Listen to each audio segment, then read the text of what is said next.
want to talk to you about what drains the spirit and what strengthens the spirit.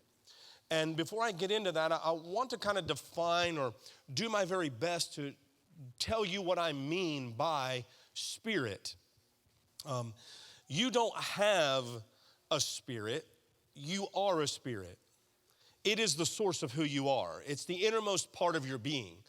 Human beings are three parts: spirit, soul, and body. And I've taken time at other moments to outline that. I don't want to relay that foundation. But the spirit that I'm talking about is the innermost part of who you are. It's the part of you that we can't see. It's the part of you that we can't put into a machine and get a diagnosis for. It's the part of you that when we talk about you growing spiritually, it's hard to define because it's more conceptual and abstract than it is concrete and hands-on. It's a little challenging to get to the core of it, but it's in the simplest terms, it is you at your purest form. It's the part of you that lives for forever. To be absent from the body is to be present with the Lord. And it's our spirit, when our spirit leaves our body, that death occurs, right? And so the spirit man is the real you, the you on the inside, all right? So let's make sure we get that. And the text that I want you to look at is Proverbs chapter 18. I'm going to read verse 14. I'm going to read it from the New King James first, and then I'm going to read it from the Classic Amplified. Proverbs 18:14 says this: "The spirit of a man will sustain him in sickness, but who can bear a broken spirit?" The Amplified says it this way: "The strong spirit of a man sustains him in bodily pain or trouble, but a weak and broken spirit, who can raise up or bear?" Everybody say again, strong spirit. So what drains the spirit? If our innermost being can be stronger or weaker, what strengthens it? We'll get to that in a moment. But what weakens it? I think is a good question. And so I have several things that I've observed life, and you've probably experienced this as well. The first thing that I want to say, if you're taking notes, you can write this down. Worry, stress, and anxiety drain the spirit. I'm going to give you a bunch of reasons and things that drain the spirit. Worry, stress, and anxiety. Those are all drainers. That's number one. Those are drainers of the human spirit. I think it's interesting that text says that a strong spirit can sustain a man in bodily pain. Have you ever noticed the connection between bodily pain and emotional fatigue?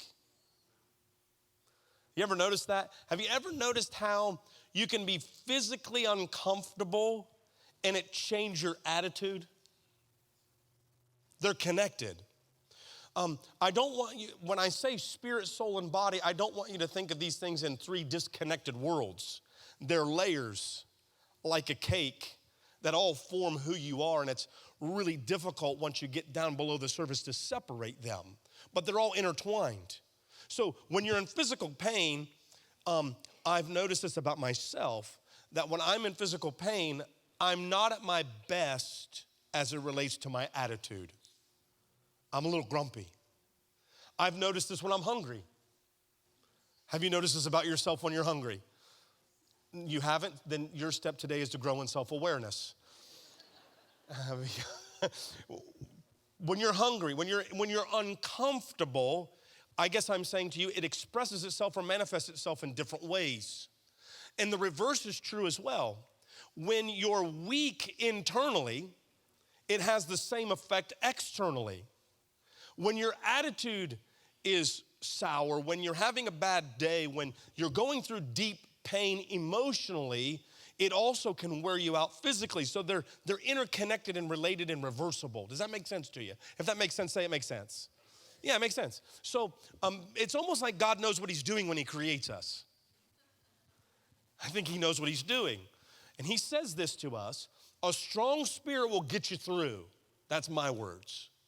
A weak spirit, no. So stress, anxiety, worry, they drain you.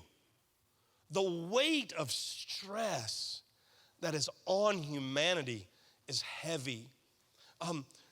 Jesus says something really interesting in John chapter 16. And he's talking about the end of the world. He's talking about the end of the age, which that subject all by itself stresses people out. We're not going to do a deep dive into that. But in John 16, he's talking to the people around him and says this: these things I've spoken to you. Why did you tell us these things? That in me, everybody say in me, you might have peace, he says. He contrasts this idea of being in him with being in the world.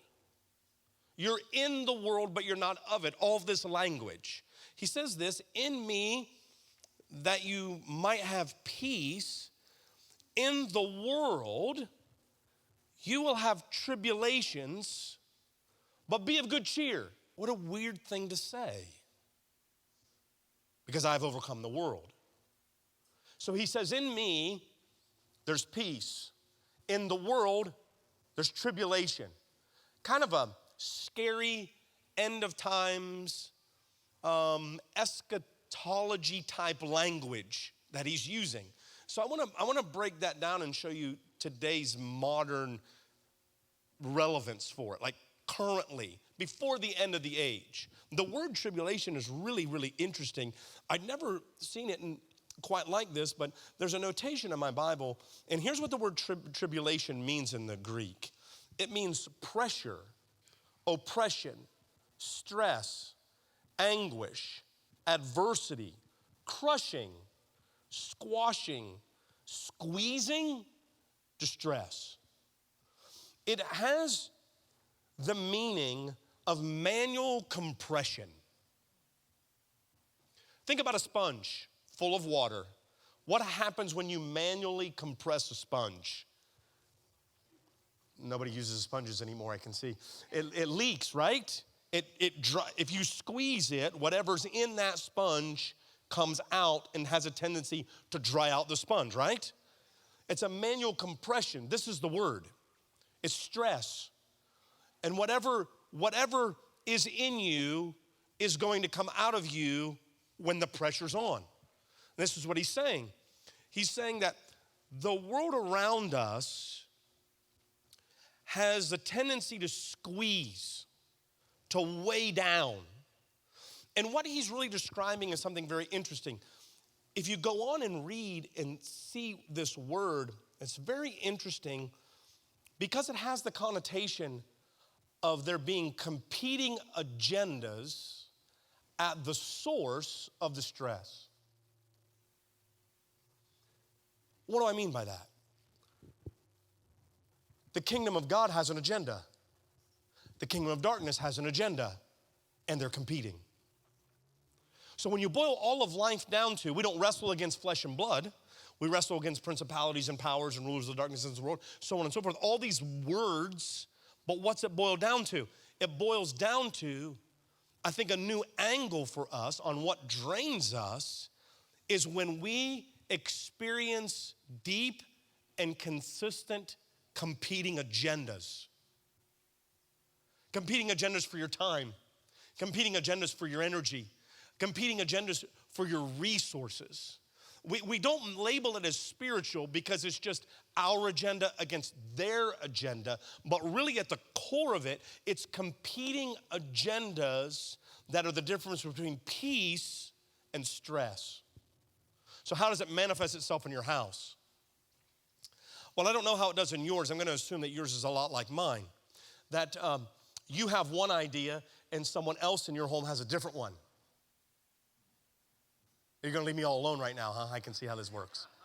Did I get too close? Did I get too close to home with that? So I don't know why the room is acting as if everyone in your home always agrees on everything. I could tear your family apart with one question.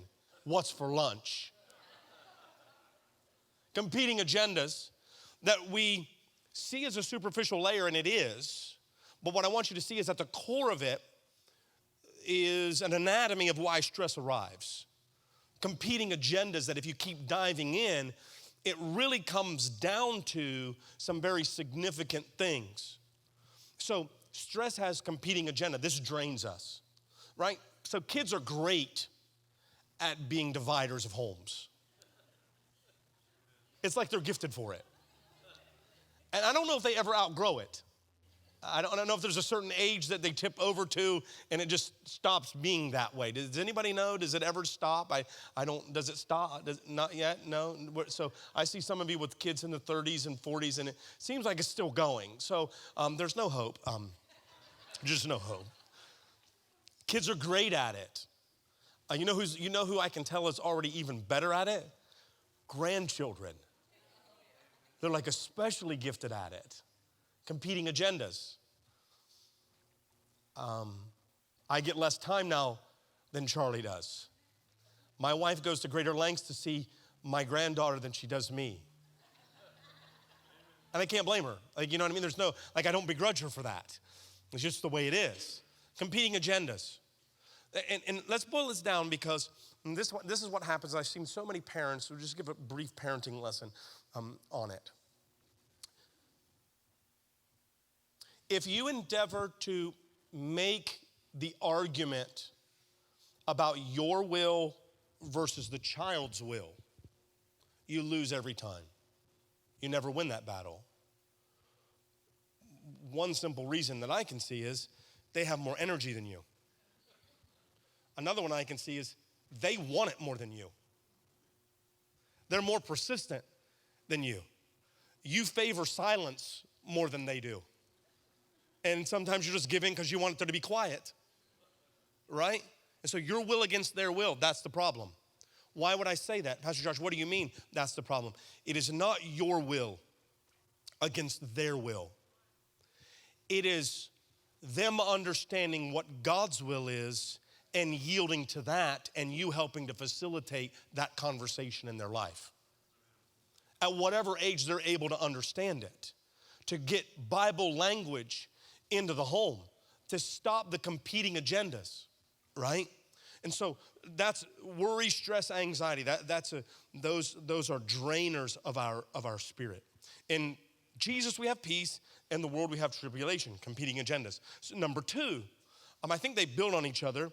So number one thing that I see that drains us is worry, stress, and anxiety. Number two is grumbling and complaining. Anybody ever participated in this fun event? Yeah. How many of you did it on your way here? Don't raise your hands. How many of you have done it since we started the service? Don't raise your hand. I can tell you right now that I could pull this out of you by just going 30 minutes past the due time on the service, and I'd have some internal. Listen, it isn't just exterior, outside. It's an attitude thing. Grumbling, complaining. Grumbling is to complain about something in a bad-tempered way. We've all done that. We've all done that regularly. And I want you to imagine what would it be like to not have it around. Too hard of a task, maybe. Let's try it this way. What would it be like to not have it around for the rest of the day? Like I give you a challenge in your life because you're not in charge of anyone else's attitude, only your own. Replace complaining with gratitude for the rest of today. And give yourself permission to stop midstream and watch what happens to the strength of you on the inside. Jesus says this. Do Jesus' words matter to us? They matter to me. They really do. And I'm not just being facetious. I mean, they really matter.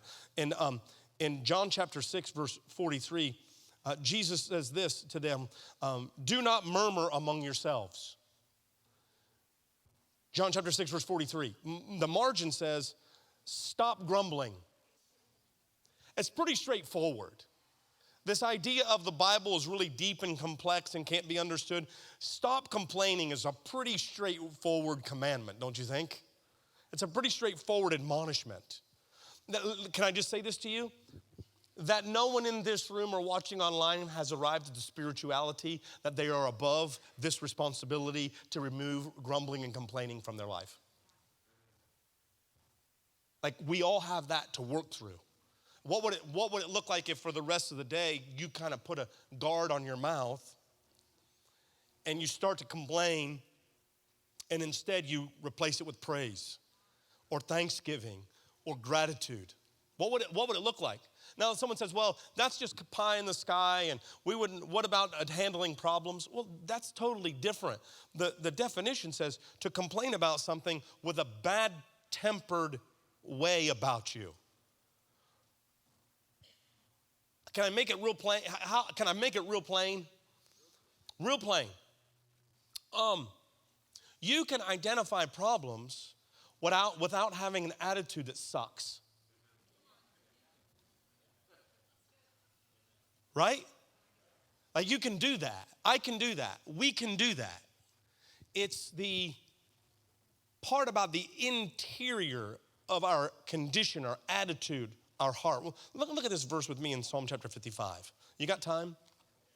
Okay. It's a bad time to start complaining now, I can tell you that much. Psalm chapter 55.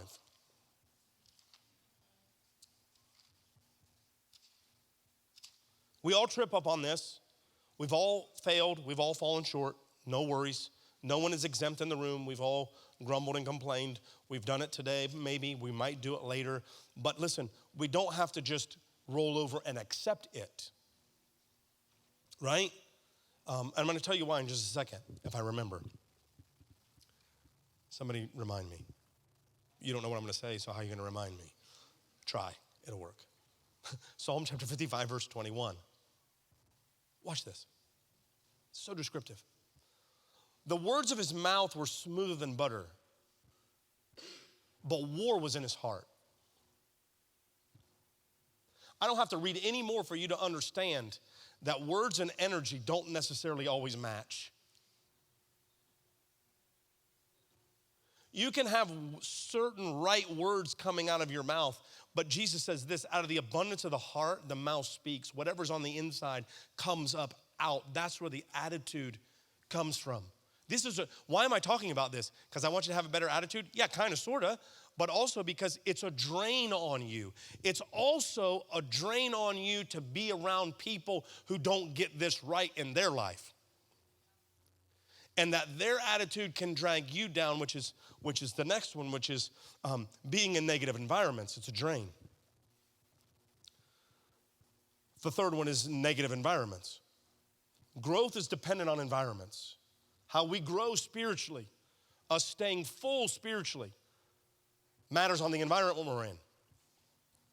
Example that you'll see quickly. There's a reason why pineapples grow well in Hawaii and not Alaska. Because environments matter, right? Environments matter. Number 4, this one's going to get really popular, I think. Too many involvements will drain you. Overworking, working too much without taking a break, or resting leads to mental, physical, spiritual exhaustion. I've said it this way before. If you don't choose rest, rest will choose you. There's an interesting passage of scripture that as I've aged has meant more and more to me. And it's in 2 Corinthians chapter 4, verse 16. It says this, therefore we do not lose heart. Even though our outward man is perishing, yet the inner man is being renewed day by day. He's talking about the strength on the inside, not the strength on the outside. And I think this has meant so much to me as I've aged because, especially the first part, therefore we do not lose heart. Why would he say that? Because we're tempted as we age physically to lose heart if we think that all of our strength is attached to this physical outside thing, this carcass that we're just dragging around. The strength is on the inside. And as I've aged, I've understood this better and better, that even though the outward man is perishing, the inner man is being renewed day by day if I'm feeding it and exercising him well. I'm jumping ahead, but we'll come back to that. It's funny, when I was out of town just the last few weeks, I was talking to someone on the phone and they got stuck in an airport, and if you've ever been stuck in an airport, that's awful. And that's not on my list, but it's on there. I mean, like, it's spiritually draining to get stuck in an airport and be traveling and not be able to get to your destination. It's just awful. But we got on the subject of rental cars, and this age thing came up. And it's interesting to me that I didn't think age was more than just a number until I rented the wrong rental car. What's the wrong rental car? The wrong rental car is the car that you're not used to and you pull a hamstring getting in and out of. Anybody had that experience before? If you haven't had that experience, I think you're still young, all right? I don't know what your age is, but if you can get in and out of a car without pulling a hamstring, it's a good day, right? The crowd is trending down in age, I think, because not many of you understood that or wanted to admit that you understood that. The outward man is getting older. There's no way around that. But the fuel is on the inside. The fuel is on the inside, and that is the man that we ought to be feeding. And too many involvements, overworking, not taking breaks is an issue. I have to be careful about this because I could let my opinion slip in, and I don't mean to do that. But I think there are many times where as we're developing as people, developing as a family, growing a family, we fail to do the hard work of taking stock of what our family can endure in terms of time, energy, and resources.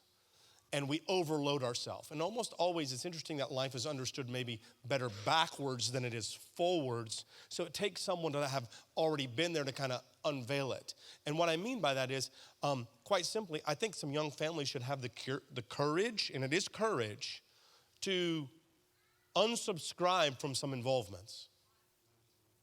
I don't know which ones they are for you. It depends on how strong of a spirit you have and how big of a fight you want. I remember when we unsubscribed from all the birthday parties. Yeah, ooh. Doesn't sound like a big deal, but it was a big deal. What do I mean? Like, we didn't go to every single birthday party that every family member was having because it was like every single weekend. Does this still happen, or is this over? Is this like an old thing, or is it still, oh, you're just feeling the weight of this pressure of it? Why? You want to disrupt your day? You want to make your family mad? Tell them you've gone to the last birthday party unless it ends in a 0. And watch what happens. I'm not saying you should do that. I'm saying we had to make, because it was too much. It was too much, and it was the things that we didn't know that ended up being the most helpful, but also the most controversial at the same time. I don't know what those involvements are, but I would just encourage you, look through them. You'll know if they're too much. How will you know? You'll know. Someone says, that's not helpful. It is helpful. You just need the courage to look and say, I know this is too much. I need to stop doing this. But the reason we don't is because of all the ripple effects that we know are going to happen. And so just think about that. What are those things that need to be lessened in your life? Lack of sleep, unresolved trauma, relationship issues. So enough with the fun stuff. Let's get to the real work. You ready? So what will drain the spirit? We just went through all that. Some of you felt drained just listening to what will drain you. I get that. But what will strengthen it? Very simple. Daniel's going to come and help me as I finish. It's 2 things. The same thing that feeds, or the same thing that strengthens the body is what will strengthen the spirit. And as far as I can tell, there are 2 main components necessary to strengthen the body: fuel and exercise. If you get those 2 components right physically, you'll have a pretty okay time. If you feed your body the right things and you exercise a fair amount, would you all agree that that's a pretty good step in the right direction? It's pretty straightforward. And I find it interesting that many of us don't suffer from lack of knowing what to do. We suffer from consistency in doing it over and over and over again. The same thing that will strengthen your body: proper food, proper fuel, proper exercise. Those 2 same components will strengthen you spiritually. Jesus said it really well: man doesn't live by bread alone, by every word that proceeds from the mouth of God. So the body is fueled by physical food. The spirit is fueled by spiritual food, which is his word, which is why we talked about God's word as medicine, that we're to feed on his word. This will fuel you. This is the good start. The second component is exercise. Spiritual exercise, you know these things. You just maybe need them categorized in a clear, simple way. It's prayer, praise, gratitude, thanksgiving, worship, serving, giving, following God's Spirit on the inside. Those things. Now watch this. These have to be in equal proportion. You can feed too much and then have the opposite impact naturally, right? You can just eat, and no exercise. What happens? You get big. You can exercise, no fuel. What happens? You shrink. You got to have them in some kind of equal proportion. Don't overthink it. Don't obsess over it. But make sure there's a balance of the two in your life. Naturally, but I'm talking mainly about spiritually. The way I do it is I'll read a chapter in my Bible every day, and then I'll worship and pray. And it might take me, could be anywhere from 3 to 15 minutes, depending on how much I read that day. But I'll read for about 15 minutes, and I'll worship, pray, think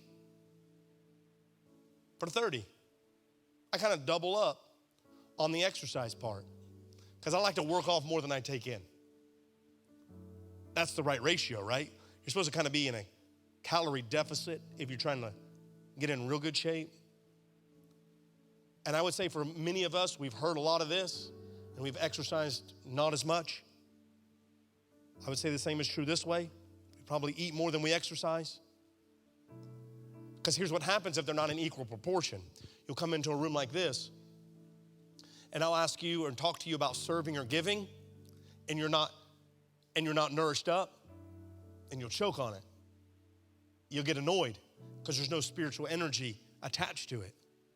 Or you'll be the person who's the first one to serve, the first one to give, but you're not receiving, and so you're depleted that way. So there's a time where you need to be fed. There's a time where you need to exercise. There's a time to receive. There's a time to give out. And this is the reminder to keep them in equal proportion. I wonder where you are in that continuum of proportion. That isn't mine to judge. It's just an interesting question that I think we should all examine from time to time. Where are you? Someone might say, I'm in a pretty good ratio. Awesome. Somebody might say, I haven't really been serving and giving. And it's interesting because it's counterproductive to your thinking. Because you think in order to be fueled up and filled up, you need to do less. But sometimes it's not that I know anything about it. I've heard from others that sometimes a nice jog in the morning will get your juices flowing and your energy up. Is that true? Some of you sickos will get up at like 5 in the morning and go work out, and you're like ready to go for the rest of the day. You know, you beat the devil in the face on the way home from the gym. Praise the Lord. Good for you. This is not a message about physical fitness, although that matters, but you can see how the natural and spiritual parallels work together. Are you seeing that? Like God created it that way. So like you getting to the point where you exercise might be the very thing that lifts your spirit out of the doldrum, out of the bottom of the bell curve, and it's the exact opposite of what you think. You're like, no, I need to receive more, I need to receive more. No. Maybe you need to give out more. I've noticed this about people who get imbalanced in this area of giving out more than they should. God always sends help to those individuals to say, hey, you're a giver. You need to sit and receive for a minute. I've seen that over and over. That's part of the job of leadership of the ministry is to pay attention to that. Not just one person's job, but our jobs collectively to make sure these are in equal proportion. Have I made any sense to you? Did I help you in any way, shape, form, or fashion? Let me do one more verse and then I'm going to be through.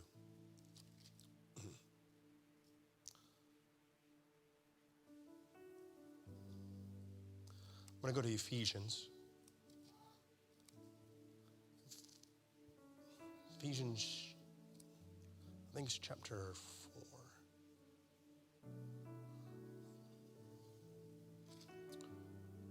No, Ephesians chapter 5. It's Ephesians chapter 5. I'm retraining myself and my paper Bible because I need to learn to find these things better than I have been. Ephesians chapter 5. I knew it was on the bottom right-hand side and it was underlined, so I knew I was right in the vicinity.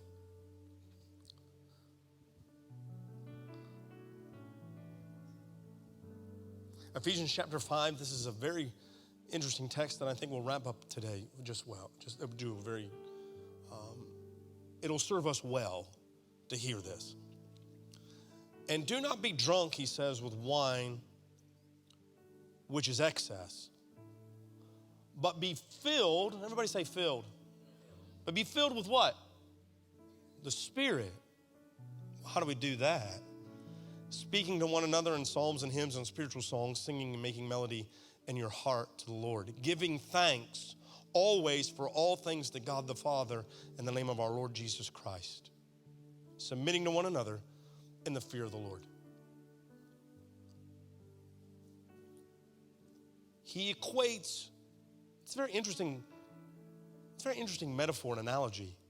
He equates being filled with the Spirit, or compares it and contrasts it against being drunk with wine. Isn't that an interesting comparison? He says, don't be drunk with wine.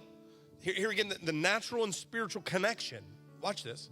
The natural and spiritual connection. He says there's some similarities. Don't be drunk with wine, but be filled with the Spirit of God. Well, I've noticed some things when a person is drunk with wine. You all got time?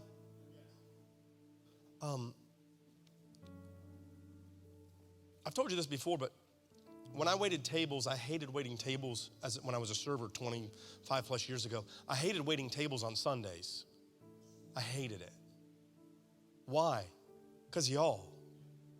Not necessarily you personally, but like church people. We're the worst at a restaurant. High maintenance, low tipping scoundrels. It's awful. It's awful. That was my experience. You might not be that person. We're turning the tide, maybe, but it was awful. I had people tell me, God only asks for 10%. I'm not giving you 20%. Go through the drive-thru next time, bro. I'm just telling you, maybe the food service industry has changed. You don't want to make people mad who messing with your food. I can tell you that right now. I'm not joking. You should be nice, like real nice. And some occasions, I'll tip ahead of time. I'll tip by faith. I'm believing for good service. You know how much better service you get when you tip on the front end versus the back end? You say, hey, we're going to start here. This is the floor. You can only go up from here. You watch how good a service you get. You get taken well good care of. Anyway, sorry. That's just a life lesson for you. Also, order dessert first. It's better that way. Sorry. You said you had time. I noticed something on Sundays. It was back in the day, I think I've told you part of this story before. It was back in the day when there used to be a smoking and non-smoking section. I'm dating myself a little bit, but I never could understand how that worked. The smoke respected the line between the smoking and non-smoking section, just stopped. I didn't understand that. And so I got wise and realized on Sundays, I'm going to request the smoking section. Not because Christians don't smoke. They do. They just don't do it in restaurants on Sundays. And so I was like, I'll get away from all the church people and figure this out. And I was waiting on this table, and they were bikers. Bikers are great tippers. That's not good to stereotype, but that's a good. I don't make the stereotypes, but I recognize them when I see them. And every time I waited on a biker, they tipped the fire out of me. They were awesome. And these folks, it was early. It was like 11 a.m. It was like one of my first tables. They were starting off with shots of Jose Cuervo 1800. I shouldn't know this, but I bartended through Bible school, so you'll have to forgive me. That's a true story. Anyway, I'm sorry. I just remember it because it was like top shelf. You know what I mean? And they were like going through them. And I wasn't happy necessarily, but they were getting happy. So I was like, hey, here we go. You know, what's going to happen? And here's what I noticed about them. They were getting tipsy. Not on wine, but on tequila. Here's what I noticed about them.